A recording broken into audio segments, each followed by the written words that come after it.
Thank you. I'd like to preface this by saying that just over 10 years ago, I myself was diagnosed bipolar 1.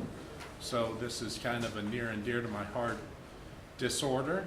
And I'll go through this presentation of the diagnoses and symptoms of bipolar disorder with a little bit of elaboration, and then I will end with a couple of anecdotes of my own experience, some of which are comical and some of which are actually serious and dangerous. Bipolar Type 1, formerly known as Manic Depressive Disorder, is defined by at least one manic episode lasting at least a week, it could be much longer, and a major depressive episode not required, although they do occur in vast majority of cases. In my case, I do not get a major depressive disorder. I have manic disorders followed by high levels of anxiety. Bipolar type 2 is defined by at least one episode of major depression and at least one episode of hypomania lasting at least 4 days. Hypomania, we will learn, is a less severe form of mania. A manic episode criteria, A through D, we'll go through A through D. Criteria A, it's a distinct period of abnormally persistently elevated, expansive, or irritable mood and abnormally and persistently increased goal-directed activity or energy, lasting at least 1 week and present most of the day, nearly every day, or any duration if hospitalization is necessary. Criteria B, inflated self-esteem and grandiosity. You'll think very highly of yourself and that you can do things that you're simply incapable of doing in periods of time that are incapable of being done. There's a decreased need for sleep. You'll feel rested after typically 3 hours of sleep. You're more talkative and more fast talking than usual, or pressure to keep talking. There's a flight of ideas or subjective experience that your thoughts are racing. That means that your thoughts are changing and racing throughout your head. Distractibility, your attention is too easily drawn to unimportant or irrelevant external stimuli as reported or observed. Increase in goal-directed activity, either socially at work or school or sexually, or psychomotor agitation. This could show up, ways that it shows up, it simply would be like restless leg syndrome, tapping your hands on a table, or it could be a little more severe. You could do things like rearrange your closet. It's also not uncommon for people to paint and repaint their houses, sometimes in strange colors. You may paint your bedroom pink or purple. Excessive involvement in activities that have high potential for painful consequences. This would be engaging in unrestrained buying sprees. I've heard of people going out and leasing 3 or 4 cars in a single day. Sexual indiscretions, people who are generally of a heterosexual nature will take part in homosexual behavior just to have sexual intercourse. Or foolish business investments, calling up those silly pyramid schemes that you see on television and investing in those. Manic episode criteria C. The mood disturbance is sufficiently severe to cause marked impairment in social or occupational functioning or to necessitate hospitalization to prevent harm to self or others, or there are psychotic features. Psychotic features being delusions or hallucinations. When people are delusional or hallucinating, they do have the potential to be harmful to themselves and to others. Thoughts of being able to fly or being divine are common. Thinking that other people are after you are common. The episode is not, criteria D, the episode is not attributable to the psychological effects of the substance. Now, while it's not attributable, there is a very high prevalence of people with bipolar disorder to have a comorbidity of substance use disorder. It's nearly 50% of people with bipolar also abuse substances. Now, some substances can mimic the symptoms of bipolar manic episodes, such as too much of a stimulant or hallucinations or hallucinogenics. But those would only last for a matter of hours or a day. The manic episode will last for days or weeks. Hypomanic, as opposed to a manic episode, it's very similar. It's a distinct period of abnormally persistent, elevated, expansive, or irritable mood and abnormally or persistently increased activity or energy, lasting at least 4 consecutive days and present most of the day, nearly every day. What is missing is the psychotic aspect of the hypomanic episode. You do not hallucinate, you do not have delusions. Most people who have hypomanic episodes either don't know or enjoy the hypomanic episode because of the energy and creativity that you feel during it. The hypomanic episode criteria B, you have inflated self-esteem or grandiosity. Once again, thinking that you can do things that you can't do, that you can get things done in a time period that you can't get it done. There's a decreased need for sleep. You can sleep only 3 hours a night. More talkative than usual, pressure to keep talking. That's usually observed by others. Flight of ideas or subjective experience and thoughts are racing. Distractibility, attention too easily drawn to unimportant or irrelevant external stimuli as reported or observed. Increase in goal-directed activity, either socially at work or school or sexually, or psychomotor agitation, once again pacing, tapping, restless leg syndrome. The goal-directed activity can actually be positive with hypomanic episodes when it comes to work. You can have a lot of energy to do a lot of work in a short period of time. Excessive involvement in activities that have a high potential for painful consequences. Once again, engaging in unrestrained buying sprees, sexual indiscretions, or foolish business investments. Episode criteria C through F. C, the episode is associated with an unequivocal change in functioning that is uncharacteristic of the individual when not symptomatic. So the person is acting in a way that they don't act when they're normal. The disturbance in mood and the change in functioning are observable by others. The person themselves may not notice their own change in mood and their own change in action, but other people do notice that they're acting differently. The episode is not severe enough to cause marked impairment in social or occupational functioning or to necessitate hospitalization. Once again, this is the main difference between hypomania and mania.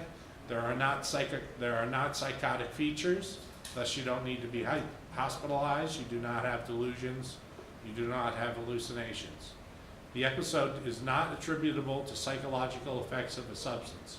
Again, people with bipolar 2 and have hypomanic episodes are also about 50% comorbid with substance abuse disorder, and drug abuse can initiate a hypomanic episode, especially stimulants or hallucinogens. Major depressive episode, criteria is A through C. 5 or more of the following symptoms have been present during the same 2-week period and represent a change from previous functioning. At least one of the symptoms is either 1, a depressed mood, or 2, the loss of interest or pleasure. So there have to be 5 symptoms from the following 9 in order to be determined major depressive. 1, depressed most of the day, nearly every day, as indicated by either subjective report, you feel sad, you feel empty, you feel hopeless, or observations made by others. You're tearful, you're slumping your shoulders, you're shuffling your feet.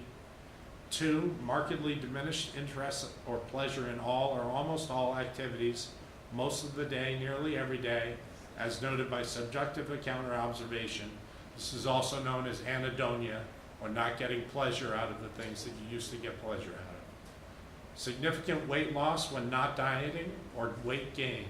There's a change of 5% of body weight or more in a month, or decrease or increase in appetite nearly every day. Insomnia or hyposomnia every day, nearly every day. Mostly people will spend their day in bed, whether they're asleep or they're fully awake the whole time. Psychomotor agitation or retardation nearly every day, observable by others, not merely subjective, feeling of restlessness or being slowed down. So you're agitated or you're feeling slowed down, but it's observable by other people. It's not merely your own reporting of this feeling. Fatigue or loss of energy nearly every day, feelings of worthlessness or excessive or inappropriate guilt, which may be delusional. You may imagine that you've done things that you haven't done that make you feel guilty about what has happened. Nearly every day, not merely self-reproach or guilt about being sick. Diminished ability to think or concentrate or indecisiveness, nearly every day, either by subjective account or observed by others. And most importantly and most dangerously is the recurrent thoughts of death. Not just fear of dying, recurrent suicidal ideation without a specific plan or suicide attempt or specific plan for committing suicide. Criteria B and C. The symptoms cause clinically significant distress or impairment in social, occupational, or other important areas of functioning. C. The episode is not attributable to the physiological effects of substance or another medical condition. You can become depressed from drugs or medications, but major depressive disorder is not. It could be initiated by drugs or medication, but is not caused by it. Bipolar genetic, this is important, genetic physiological factors. A family history of bipolar disorder is one of the strongest and most consistent risk factors for bipolar disorders. There's an average 10-fold increased risk among adult relatives of individuals with bipolar 1 and bipolar 2 disorders. Magnitude of risk increases with degree of kinship. Schizophrenia and bipolar disorder likely share a genetic origin, reflected in familial co-aggregation of schizophrenia and bipolar disorder. This would mean when on your onset of being diagnosed bipolar, they'll ask you, are there other people in your family who have been diagnosed bipolar or schizophrenic or both? Bipolar medications. Treatment for bipolar mania may include lithium, that is the gold standard for bipolar, certain anticonvulsants, antipsychotics, and sometimes benzodiazepines. Treatment for bipolar depression includes lithium and other mood stabilizers, certain antipsychotic drugs that treat bipolar depression, and sometimes antidepressants are used. Antidepressants are not always used because antidepressants can cause manic episodes. In most cases, the bipolar individual will need to be medicated for prolonged periods, if not for the rest of their life. Bipolar mania. During the manic episode, the individual may engage in multiple overlapping new projects. The projects are often initiated with little knowledge of the topic, and nothing seems out of the individual's reach. Inflated self-esteem is typically present, ranging from uncritical self-confidence to marked grandiosity, and may reach delusional proportions, including thinking you're divine or the second coming of Jesus. Grandiose delusions, having special relationships to a famous person, are common. My experience with manic episodes started in my 20s with hypomania, and it actually worked very well for me. I worked in sales on Wall Street. I sold research and reporting to Wall Street firms, and I was able to do so well in sales that I was able to live and work in San Francisco, London, New York, and Chicago for several years each. And I would have an abundance of energy to make my sales calls and go in sales meetings. I made countless presentations in front of groups much larger than this. And the trouble was bringing myself down at night. The way I would bring myself down was I would self-medicate by drinking, which became a major problem because I would need to drink more and more as my disorder got worse. When I finally did start slipping into manic episodes, I remember my brother, who is a hobby of woodworking, taught me a few tricks in woodworking, including how to make a wooden spoon. About a week after learning how to make a wooden spoon, I went out and spent over $15,000 on woodworking equipment, including 5 identical wood saws, and proceeded to think that I would have a production line for making wooden utensils. The ultimate end all of it was that I made one wooden spoon. and I had $15,000 worth of woodworking equipment. Luckily, my brother likes woodworking, so I gave it all to him. A much more dangerous and more, when I slipped into full mania for the first time, I had gone to the dentist, and when I left, I thought that he had put a transmitter in my tooth that connected me to the radio of my car.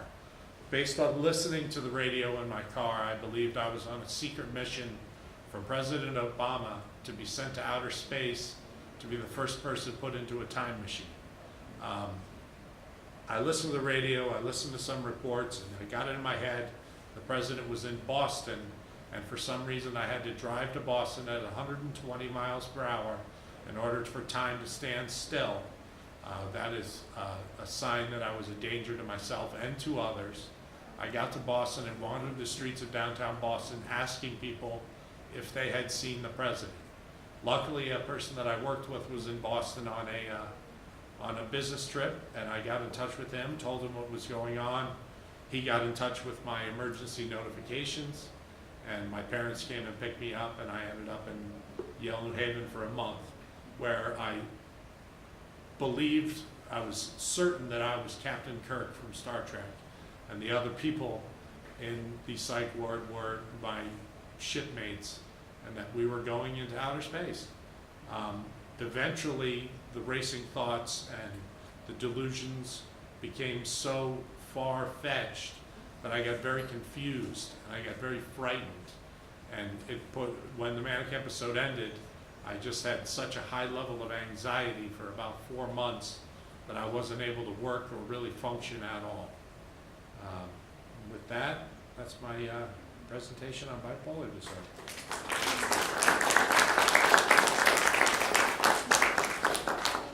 Questions for John? Yes. So there was a slide about schizophrenia, and in my psych class we were just talking about schizophrenia yesterday, I think. And so I was just wondering, if you are diagnosed with a bipolar disorder, does that make you more vulnerable to schizophrenia? Well, there's something, when you slip into mania, there's something called, you can have schizoaffective disorder, where your symptoms mimic schizophrenia. You may hear voices, but it only lasts for the period of time that you're in your manic episode. It doesn't go, keep going like a schizophrenic would have, where it endures. It's only during, and mania lasts for a certain period of time and eventually subsides. But there are features that mimic schizophrenia.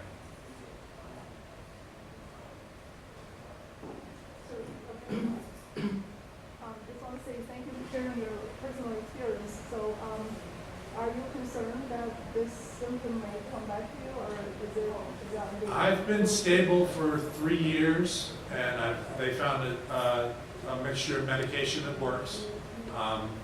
A lot of people, when you find your medication that works, as long as I've seen statistics that say medication alone only works for about 40% of the bipolar population. It's almost up to 75 or 80% will relapse within 5 years if they don't get therapy to go along with your medication. So I go to therapy once a week and psychotherapy and also have medication, but the mixture of the two is necessary. But people lead full lives, and actually a lot of people who work in the arts and creative aspects are bipolar. A lot of names in Hollywood, you'd be surprised at how many of them suffer from bipolar disorder. But you can live a full, healthy life. Yes? How do you think that your presentation can help others that have the bipolar disorder and they haven't get treatment? Well, I think it helped with bipolar 1. The treatment has to come. You're going to be hospitalized. You're going to be delusional. You're going to have hallucinations. But bipolar 2 is in a lot of cases not diagnosed because people don't notice their own hypomanic symptoms. Knowing the symptoms of hypomania, knowing how to recognize them in yourself, knowing and having other people recognize them in you is important, so that you're diagnosed rather than just unipolar major depressive. But people enjoy, especially people who think that they're unipolar major depressive, enjoy their hypomanic moments. They enjoy that energy, they enjoy that creativity. It's very hard to talk them into being medicated and changing that. Yes? Can you describe, according to your experience, how the voices are heard in your head? I didn't hear voices in my head. I was hearing them on the radio, and I thought that they were being transmitted to my tube. So I was just listening to the radio and basically doing whatever it told me to do. And it told me about a concert in Boston, and I related that to somehow it being that the president was in Boston. There was a big hullabaloo about a big event in Boston going on, and I thought, oh, the president's there. I have to get there, and I have to get there. I thought my car was a spaceship / time machine, and I had to get there as fast as possible so I could stop time and get to him as quickly as possible. I didn't actually hear voices myself. Yes? I walked in late, so you may have discussed this already, but 2 questions is this considered to be a genetic, physiological thing? Yes. Okay, We went over that. okay. Schizophrenia and bipolar are, I already turned it off. Schizophrenia and bipolar are both very much genetic connected, and when you are diagnosed bipolar, it is a question that they'll ask you. Do you have relatives, especially in the closeness and kinship is very important to No, I your heard that bipolar part, or but schizophrenia. is it biological? Do they find that like there's cellular or hormonal or like, did you learn anything about that part? No, I didn't. Okay. The other thing is, when does it manifest? What's the age when it starts to manifest? It usually starts in early 20s. It's very hard to diagnose in adolescents because they have so many mood swings just naturally. But it can, for me, it happened in my early 30s. Usually it happens between 21 and 25 years old that you have your first manic episode. I did have hypomania straight through my 20s, but I was unaware of it. It's in hindsight. One last question. So during this time period in your life, did you feel like you needed help, or did you feel like once you got your help that you were being helped against your will? I honestly believed that I was on a mission to go to outer space. I didn't think I needed help. I thought that the people in the psych ward with me were on the same mission. Until your manic episode, until you come down, you don't realize what you've been through.